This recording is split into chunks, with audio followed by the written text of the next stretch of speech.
자, 통일 왕국 시대에 남은 자들 중에 이 바르실레, 여러분 따라서 하십니다. 바르실레. 이 바르실레에 대해서 아는 사람들이 의외로 많지 않아요. 신앙생활을 어느 정도 했음에도 불구하고 이 바르실레에 대해서 아시는 분은 그분은 어느 정도 믿음이나 성경을 잘 알고 계신다 보셔도 될 것 같아요. 근데 의외로 이 바르실레를 잘 모르는데요. 왜냐하면 성경에 이 바르실레에 대한 이 에피소드나 말씀이 그리 많지가 않아서 그래서 의외로 잘 알지를 못합니다. 그러나 성경에 숨어 있는 영웅들이 의외로 많이 있어요. 우리가 남은 자의 믿음을 우리가 이제 주일 저녁마다 함께 나누면서 이 숨어 있는 그 삶의 믿음의 자리에서 오히려 남에게 드러나지도 아니하고 또 자랑하지도 아니하고 오직 하나님만 바라보면서 믿음으로 그 자리를 잘 지켰던 많은 사람들이 의외로 많이 있습니다. 그래서 오늘은 이분을 여러분들에게 소개하도록 합니다. 자, 결론적으로 여러분 오늘 시대의 이 바르실레의 믿음과 복이 있으시기를 주의 이름으로 축복합니다. 잘 몰라도 일단 아멘 하세요. 일단 좋습니다. 이 바르실레의 믿음이 여러분의 믿음과 복이 되시기를 주의 이름으로 축복합니다. 자, 이 사람의 프로필에 대해서 성경은 좀 간략하게 소개하고 있는데요. 자, 우선 길르앗 사람임을 알려주고 있어요. 이 사람이 어떤 사람인가? 이 길르앗 사람이다. 자, 지도를 한번 보시겠습니다. 우리는 좀 길르앗 그러면 지형에 대해서 우리가 잘 모르니까 지도를 보시면 자, 지도 올려주세요. 요단강을 기점으로 하면 오른쪽 약간 북쪽에 있는 그 지역이 길르앗이라고 하는 그런 영토인데요. 그리고 이제 그 위에는 므낫셋, 그리고 이제 그 옆에는 이제 암몬, 밑에는 모압. 그러니까 어쨌든 이방 지역으로 이렇게 삥 둘러싸고 있는 그런 이 접경 지역에 있는 땅입니다. 그 로글림이라고 하는 장소가 있습니다. 이 로글림이 이제 길르앗의 이 바르실레의 고향입니다. 여기에서 출생했고 여기 자랐는데요. 자, 그 밑에 보면 파란 글씨가 보이죠. 여기가 마하나임이라고 하는 장소입니다. 그래서 오늘 이제 본문을 좀 잘 우리가 이해하기 위해서는 이 장소가 좀 중요한데요. 이 길앗 위에 있는 로글림이 바르실레 고향이고, 그리고 그 밑에 이제 이 마하나임이라고 하는 곳. 여러분 마하나임 하면 딱 떠오르는 사건이 있죠. 야곱이 20년에 이제 이방 생활을 마치고 고향으로 돌아올 때 그가 에서를 만나는 게 너무 두렵고 무서워서 밤새 떨고 기도하다가 그래서 하나님께 기도했던 야복강 바로 그 위에입니다. 너무 야곱이 두려워하고 무서워하고 불안해하니까 하나님이 길 가운데 마하나임이라고 하는, 마하나임은 두 무리의 천사를 이야기하죠. 다른 사람들은 보지 못하는데 야곱 눈에만 보이는 그 천사를 이제 보면서 처음에는 저들이 누군가라고 이렇게 고개를 갸우뚱하다가 나중에 보니까 하나님이 내가 너와 함께 한다고 하시는 천사를 보내주신 거예요. 그러니까 다른 사람들의 눈에는 보이지 않지만 이제 야곱의 눈에만 보이게 하시는, 그때 이제 그곳에 이제 하나님께 위로를 받고 그곳을 마하나임이라고 이름을 정했는데요. 이 마하나임에 이제 오늘 이 다윗이 졸지에 갑작스럽게 예상치 못한 아들 압살롬으로 인해서 쿠데타를 당합니다. 그래서 갑자기 쿠데타를 당해서 그래서 파자마 바람으로 눈물 흘리면서 허겁지겁 도망 나오다 보니까 그때 같이 했던 사람들이 모여서 이 마하나임의 임시정부를 세웁니다. 그래서 지금 상황은 굉장히 지금 쿠데타가 일어났고 급박하게 돌아가고, 그래서 다윗이 어쩔 수 없이 이제 요단강을 건너서 이제 이 마하나임 지역에 이 임시 정부를 세우는데요. 마치 우리나라가 일제 강점하에 1919년 4월 11일이죠. 그때 우리나라가 임시 정부를 중국 상하이에 그렇게 세웠던 것과 마찬가지로, 그래서 지금 상황은 아주 절박한 그런 상황이었어요. 자, 당시 사람들이 만약에 이미 대권이나 모든 정권의 권력과 힘과 무기는 이미 다 압살롬에게 넘어갔습니다. 이럴 때에 만에 하나 잘못 다윗 쪽에 줄을 섰다가 멸문지하를 당할 수 있는 그런 아주 이 긴박한 상황인데, 어쨌든 다윗은 이 마하나임의 망명정부를 세울 때인데요. 자, 31절 보십시다. 자, 그런 상황 속에서 길르앗 사람 바르실레가 왕이 요단을 건너게 하려고, 이게 이 말은 다시 왕이 다시 이제 회복해서 다시 이제 예루살렘으로 왕권을 회복할 수 있도록 그런 말이죠. 그래서 어디에서 내려와? 로글림에서 내려와. 이게 이제 이 로글림의 이 바르실레의 삶의 터전이었으니까 내려왔다라고 알려주고 있습니다. 28절 사무엘하 17장 28, 29절에 보면 이 바르실레가 다윗이 망명 정부를 이제 세우고 다시 전열을 가다듬을 때 그때 많은 사람들이 모이지 않았을까요? 그래도 한 나라의 왕이었으니까, 존경받는 왕이었으니까 이 다윗을 따랐던 요압 장군을 비롯해서 신실한 사람들, 그리고 믿음의 사람들, 그리고 그래도 한 나라의 왕이니까 그래도 한 수천 명 정도는 모이지 않았을까요? 아마 수만 명 정도는 모이지 않았을까요? 그러나 그 숫자 가지고 이제 쿠데타를 진압하기는 정말 특부족이었어. 근데 문제는 이렇게 망명 정부를 이렇게 꾸리다 보니까 문제는 먹을 것, 이렇게 이런 것들이 너무너무 부족한 상황입니다. 그 수천 수만의 사람들을 어쨌든 먹여야 되는 거니까, 이럴 때에 28절에 보면 바르실레가 와서 도와줘요. 근데 잘못 도와줬다가 자기도 그냥 멸문지하를 당할 수 있는, 이 압살롬이 쿠데타를 성공하면 멸문지하를 당할 수도 있고, 근데 모르는 척하고 그냥 관망해도 되거든요. 그래서 이긴 놈이 내 편이다 생각하고 그래서 이렇게 관망할 수도 있는데, 그런데 바르실레가 로글림에서 마하나임에 내려와서 28절 29절에 보면 여기 이제 바르실레가 어떻게 다윗을 구체적으로 도왔는지 이제 이 물품들이 나와요. 그 물품들의 종류가 여러분 몇 가지인지 한번 헤아려 보시면서 한번 읽어보세요. 다 같이 한번 합독합니다. 침상과 대야와 질그릇과 밀과 보리와 밀가루와 볶은 곡식과 콩과 팥과 볶은 녹두와 꿀과 버터와 양과 치즈를 가져다가 다윗과 그와 함께한 백성에게 먹게 하였으니, 이는 그들 생각에 백성이 들에서 시장하고 공고하고 목 마르겠다 함이더라. 여러분 물품 종류가 몇 가지가 나와요? 많죠. 많습니다. 14가지가 나오는데 구체적으로 14가지를 언급하고 있습니다. 아마 더 많을 수도 있을 거예요. 그런데 다윗뿐만 아니라 중반에 그와 함께한 백성에게, 이 사람이 수백이 될지 수천이 될지 수만이 될지 우리가 그 숫자는 알 수 없지만 그래도 한 나라 왕인데 그래도 몇 천은 되지 않았을까요? 그런데 이 몇 천을 몇만 된다면 이거는 수가 많을수록 이 헌신과 믿음도 같이 비례하는 거겠죠.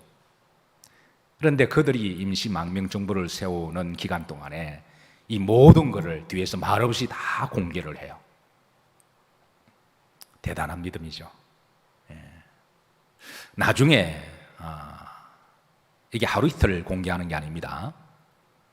다윗이 다시 왕권을 잡을 때까지 공개하는데, 나중에 다윗에게 너무너무 이 바르실레가 고맙고 감사해서 하나님이 다윗을 회복시켜 주실 때, 예루살렘으로 돌아갈 때 바르실레에게 나와 함께 가십시다.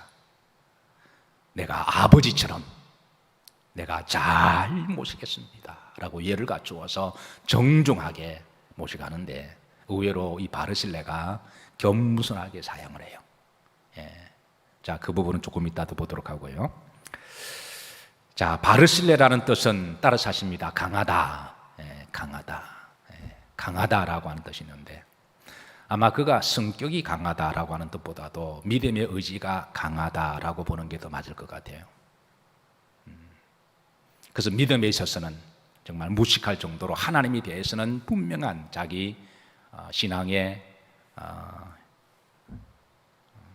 신념을 가지고, 신앙의 철학을 가지고, 그렇게 믿음으로 살았던 사람이 바로 바르실레라고 하는 사람입니다.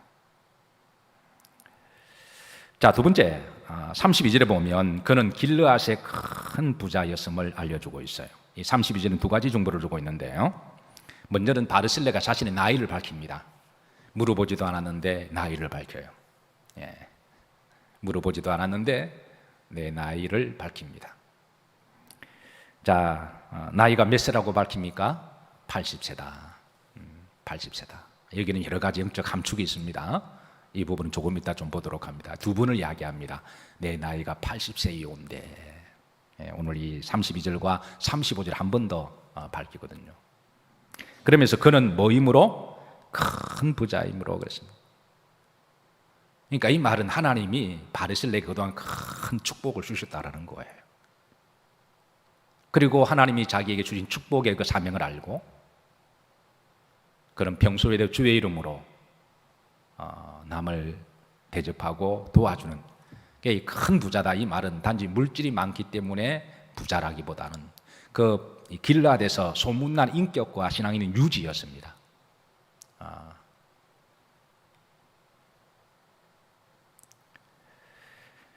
자, 사랑하는 성도 여러분, 이 바르실레의 복이 있으시길 주의 이름으로 축복합니다. 시편에 사람 연수가 대략 70 정도고 다 오래 살 것 같지만 하나님이 평균 예산을 딱 내보니까 한 70 정도 언저리에, 그리고 강건하면 80이다. 그래서 우리는 70 이상 살 때는 다 덤의 인성으로 그렇게 살아야 되겠죠. 그러니까 바르실레가 내 나이 80이라고 이 말을 강조하는 것은 그런 자신의 나이를 의식하고 하나님의 나라에 대해서 믿음으로 준비하고 살았다는 것을 반증하는데요. 이 80 될 때까지 하나님의 덤에 장수의 복을 누리면서 하나님이 물질의 복도 주셨고 여러분 이런 복이 여러분의 복이 되시기를 주의 이름으로 축복합니다. 사실 바르실레가 살아온 삶의 여정을 보면요, 그 삶의 그 배경이 참으로 매우 힘든 시대를 살아왔습니다. 그런 영적인 암흑시대, 사사시대에 태어났거든요.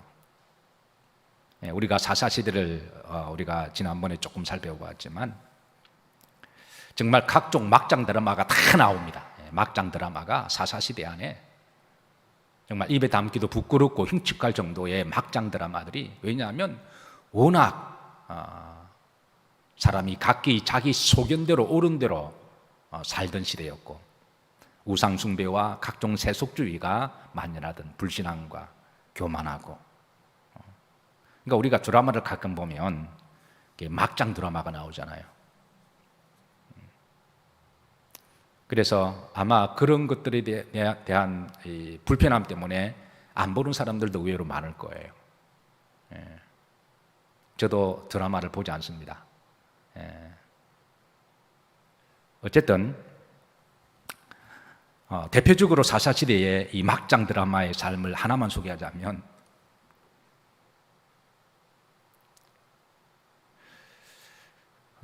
하나님의 사람이라고 불리는 레위 사람이 첩을 두고 살아가면서 그게 부끄러운지도 모르고 그게 자연스럽게 사람들이 다 인정하고 공유하는 시대였어요. 그건 분명히 성경에 잘못된 것이고 부끄럽고 수치스러운 건데도 레위인이 첩을 두어서 그 첩이 다른 사람들한테 강간을 당하니까 그게 억울하다고 첩을 12토막을 내서 지파로 보내고, 또 그거를 본 사람들이 또 감정에 휩쓸려서 또 우하는 감정으로 또 그렇게 또 민족 간의 전쟁을 벌이는, 이거보다 더 막장 스토리가 있습니다. 근데 제가 입에 담기가 너무 민망해서 제가 여기까지만 하겠습니다. 정말 막장 드라마의 삶이 펼쳐졌는데요, 요즘 시대도 가끔 그런 것 같아요. 주의 종이라고 하는 사람이 또 성도라고 하는 사람이 불륜을 행하고 그게 부끄럽고 정말 창피한 일인데도 아주 그냥 당당하게 다니는 모습을 볼 때 이게 완전히 막장 드라마입니다. 그러니까 그런 시대에 여러분 믿음을 지키고 살아간다고 하는 것, 그게 쉬운 일이 아니겠죠. 경제적으로도 큰 흉년이 왔는데요.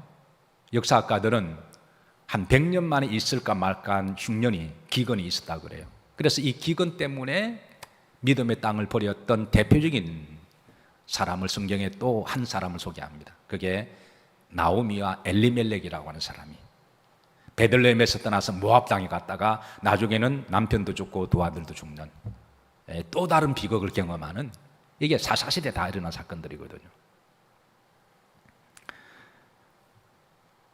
더욱이 영적으로 안타까운 것은 이 바르셀레가 살던 시대에 하나님의 법궤를 빼앗겼습니다. 블레셋에게. 그래서 법궤가 없는 시대를 살았어요. 말씀이 없는 시대. 마지막 시대 영적 특징이 사람들이 영적으로 가라는데 마실 물이 없음이 아니라 먹을 양식이 없음이 아니라 하나님의 말씀을 듣지 못한 깨달이라. 근데 여러분, 말씀이 얼마나 넘쳐나나요? 인터넷 쳐보면은 소위 유명하다고 하는 목사님들이 다 설교를 잘하세요. 그런데 저는 설교를 잘하는 것하고 하나님의 말씀을 잘 풀어주는 것하고는 좀 다르다고 생각합니다. 입담이 좋은 사람이야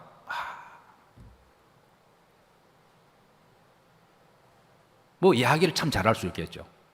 그런데 우리 하나님 말씀 전하는 사람 이야기꾼이 아니라 하나님의 말씀의 대언자잖아요. 오늘 시대에 인터넷 보면 말씀이 홍수처럼 넘쳐나는데, 그리고 주석책도 많아서 어떤 사람은 주석도 없고 공부하는 사람도 있더군요. 근데 그게 나쁘다라는 게 아니라 어떤 인터넷 설교는 완전 자의적으로 해석하고 그냥 세상 이야기하고 그냥 맞춰보내기도 하고, 어떤 주석책은 자기 관점에서 적어서 오히려 차라리 안 보는 게 나을 정도로 성도를 더 영적으로 혼란스럽게 만들어서, 그런 시대가 마지막 시대의 특징이듯이 사사시대가 바로 그런 시대였어요. 그래서 이가봇의 시대다. 이가봇은 하나님의 영광이 떠났다라는 말이잖아요. 법궤를 빼앗기고 난 다음에 이가봇의 시대가 왔다. 하나님 영광이 떠난 시대다.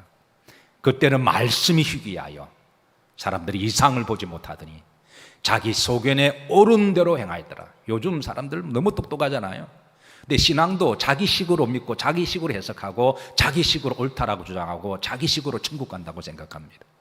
이게 마지막 시대의 영적인 특징이죠. 자, 이런 시대에 여러분, 믿음을 지켜나간다고 하는 것은 남들이 볼 때는 아주 고리타분하고 외골수적으로 보일 수 있습니다.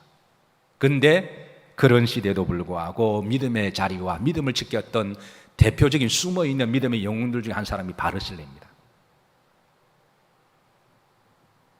사랑하는 성도 여러분, 매 시대마다 우리가 믿음 생활하다 보면 매 시대마다 항상 어려운 시대가 옵니다. 그럴 때마다 여러분, 믿음의 자리 잘 지키시고 내 믿음이 너를 구원하였다, 이 믿음으로 승리하시기를 주의 이름으로 축복합니다. 자, 세 번째, 희생과 죽음을 각오한 헌신이었는데요. 이 바르실레가 이 임시정부 다윗을 이렇게 도와주었다가, 이게 소문도 안 하죠. 망명정부 하루 이틀 있다가 없은 것도 아니라 몇 년을 망명정부를 차렸거든요. 그러니까 몇 년 동안 꾸준하게 이렇게 이 14가지 공물뿐만 아니라 이렇게 후원했다고 하는 거는, 이거는 정말 대단한 헌신입니다. 이게 압살롬 귀에 안 들어갔을까요? 충분히 들어가고도 남죠. 이거는 정말 목숨을 걸고 한쪽을 택해야 됩니다. 우리 신앙은 세상과 하나님을 겸하여 섬길 수가 없잖아요. 우리가 하나를 택해야 되는데, 이 바르실레가 죽으면 죽으리라는 믿음으로 이 하나님 편, 믿음 편을 택한 거죠. 자, 네 번째, 끝까지 헌신한 사람인데요. 다시 한번 이 32절에 보시면, 자, 내가 매우 늙어 나이가 뭐라 80세라. 35절에 또 한 번 더 나와요. 지금까지 그는 살아오면서 늘 믿음으로 살아왔다라는 거예요. 지금까지 믿음으로 살아왔으니 앞으로도 남은 생에 믿음으로 살아가겠다라고 하는 고백인데, 33절을 보십시다. 자, 33절에 합독합니다. 왕이 바르실레에게 이르되 너는 나와 함께 건너가자. 예루살렘에서 내가 너를 공개하리라. 이제 다윗이 다시 복원할 때 바르실레에게는 가슴이 찡하네요. 정말로 눈물이 핑 도네요. 정말로 잊을 수 없는. 그래서 아버지처럼 모시겠다고 나와 함께 가십시다. 그렇게 하죠. 근데 이때 바르실레의 반응 아주 뜻밖입니다. 34절에 보시면 바르실레가 왕께 아뢰되 내 생명의 날이 얼마나 있사옵기에 그랬습니다. 왕이여, 내가 지금 살면 얼마나 더 살겠습니까? 하나님이 정한 연수가 대략 있는데 어찌 왕과 함께 예루살렘으로 올라가리까? 그러면 35절 보십시다. 내 나이가 이제 몇 세라? 80세라. 이렇게 하면서 흐름지를 보시면 종이 내 주 왕께 아직도 뭐를 끼치리까? 누를 끼치리까? 내가 이 나이에 왕을 따라가서 내가 부귀영화를 누려본들 내가 앞으로 얼마나 더 누릴까요? 내가 앞으로 맛있는 거 먹고 권력을 취한들 이 나이에 그게 내 인생에 뭐 그게 큰 그게 영광이 되겠습니까? 이 고백은 앞으로 남은 생에 이제 정리하면서 믿음으로 살겠다고 하는 믿음의 자리를 지키고 하나님께 믿음으로 마무리를 세상의 부귀영화 앞에 쫙 펼쳐졌는데도 아니라는 거예요. 그러면서 또 하나는 혹시 내가 가서 이 노구의 몸이 왕에게 누가 되지 않을까? 이게 바르실레의 순수한 믿음입니다. 이 순백한 믿음, 하나님 이 바르실레의 믿음과 삶과 인격과 신앙을 보시고 그 사사시대에 태어나서 여러분 우리가 믿음 생활하다 보면 아직까지 우리 성도님들 중에 연세가 지긋이 드신 분들, 그러니까 여러분 70세 이상 되신 분들, 76세 이상이죠. 얼마 전 광복절이 맞이했으니까. 그러니까 1945년에 태어나신 분들, 일제 강점하에 태어나신 분들, 6.25를 겪으면서 지금까지 믿음을 지킨 분들, 우리가 갑절로 마음의 배나 존경을 가지고 그분들을 존경하고 믿음으로 잘 우리가 예우를 해야 될 줄로 믿으시길 바랍니다. 그 어려운 시기에 온몸으로 믿음의 자리, 기도의 자리 지키신 분들이거든요. 참 훌륭하신 분들이죠. 이 바르실레가 내가 이 나이에 내가 왕에게 누를 끼치는 것도 그렇고, 그리고 이제 남은 내 영광과 기쁨과 행복은 이제 믿음 생활을 이제 잘 마무리하는 거라고 하는.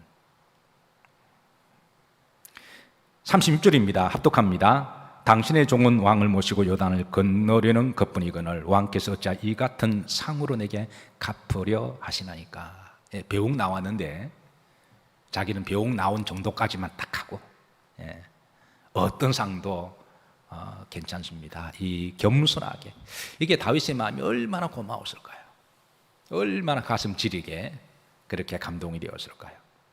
목회를 하다 보면 여러분, 목회자가 사람을 편애하는 것은 절대 아닙니다. 그러나 뿌린 대로 거두듯이 특별히 가슴에 진하게 남아있는 분들이 있습니다. 저는 그 마음이 저는 하나님의 마음이라고 생각해요. 뿌린 대로 거두게 하시는 하나님이시니까 하나님이 그런 분들을 특별히 기억하시는 줄로 믿으시기를 바라고, 이 바르실레의 믿음이 여러분의 믿음이 되시기를 주의 이름으로 축복합니다. 자, 이 다윗이 바르실레에게 계속 강권하면서 함께 가자라고 그렇게 부모님처럼 모시겠다 그러니까 바르실레가 계속 사양하니까 바르실레가 그럽니다. 왕이요, 정왕이 그러시면 이제 38절에 보면 김함을, 김함, 성이 김씨고 이름이 함입니다. 우리 족보 중에 훌륭한 분들이 참 많이 나오세요. 여호와, 여호야, 김 왕족입니다. 김함, 모세, 돌림자, 색자 돌림도 그러니까 좋은 사람 많이 나와요. 한나, 갖다 붙인 거 다 갖다 붙이니까 이 김함. 자, 38절 바르실레의 부탁을 받고 다윗이 너무 흔쾌히 기쁘게 즐거, 그래, 그러면 내가 김함이라도 내가 데려가서 내가 그를 평생 내가 그를 내가 어르신에게 대접하듯이 내가 그렇게 하겠습니다. 그렇게 하는데요. 이 김함이 누구냐면 바르실레의 아들입니다. 바르실레 아들이에요. 자, 한번 38절 보십시다. 왕이 대답하되 김함이 나와 함께 건너가려니 나는 내가 좋아하는 대로 그에게 베풀겠고 또 내가 내게 구하는 것은 다 너를 위하여 시행하리라. 김함이 원하는 것 내가 다 해주겠다. 누구 때문에? 아버지 바르실레 때문에. 저는 여러분 때문에 여러분의 자녀가 복받기를 주의 이름으로 축복합니다. 자, 그리고 이제 이 김함을 데려가서 고위 공직을 주고요. 정말 귀한 요직을 주고 함께 식구처럼 이 밥상에 함께 밥을 먹는다고 하는 패밀리라고 하는 그런 그 인식이잖아요. 그래서 함께 왕자처럼 예우를 해줘요. 그러고 나서 자기가 죽을 때 아들 솔로몬에게 유언을 남깁니다. 바르실레의 아들들을 끝까지 책임지라고 합니다. 읽어보면 하나님도 참 의리가 있으신 분이고 다윗도 의리가 있고 바르실레도 의리가 있고 그런 것 같아요. 자, 한번 보십시다. 열왕기상 2장 7절입니다. 자, 다 같이 합독합니다. 마땅히 길앗 바르실레의 아들들에게 은총을 베풀어 그들이 내 상에서 먹는 자 중에 참여하게 하라. 내가 내 형 압살롬의 낯을 피하여 도망할 때에 그들이 나를 도왔다.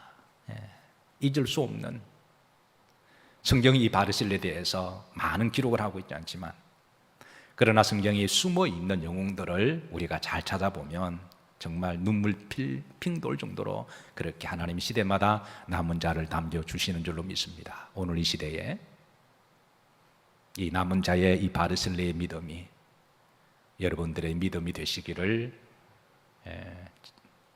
주의 이름으로 축복합니다.